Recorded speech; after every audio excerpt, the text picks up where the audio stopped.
కిషన్ రెడ్డి గారు నిన్న దావోస్ పర్యటన గురించి మాట్లాడుతారు. కేంద్ర మంత్రిగా పనిచేస్తున్న మీరు దావోస్ ఎకనామిక్ ప్లాట్ఫామ్ లో వివిధ కంపెనీలు, అన్ని దేశాల కంపెనీలు సంబంధించి అక్కడ వచ్చి ఒప్పందాలు చేసుకుంటాయి.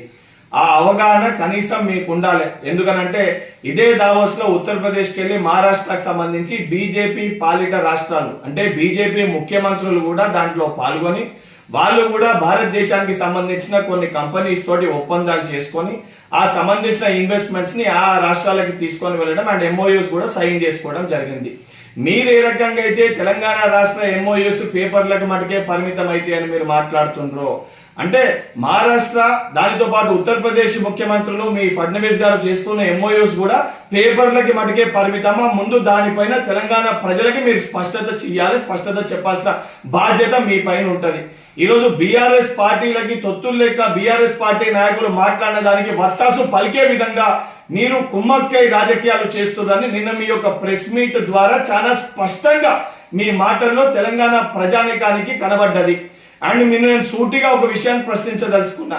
గత 10 ఏళ్లుగా కేంద్రంలో బీజేపీ పార్టీ అధికారంలో ఉన్నప్పుడు కేంద్ర మంత్రులుగా మీరు ఏదైతే ప్రాతినిధ్యం వహించినప్పుడు తెలంగాణ రాష్ట్రానికి కానీ హైదరాబాద్ నగరానికి కానీ మీరు ఎన్ని నిధులు తీసుకొని వచ్చారో తెలంగాణ రాష్ట్ర అభివృద్ధిలో మీ బాధ్యత కూడా ఉంది. ఇక్కడికెళ్ళి మీరు ఎంపీగా కూడా బాధ్యత వహిస్తున్నారు, కేంద్ర మంత్రిగా ఉన్నారు.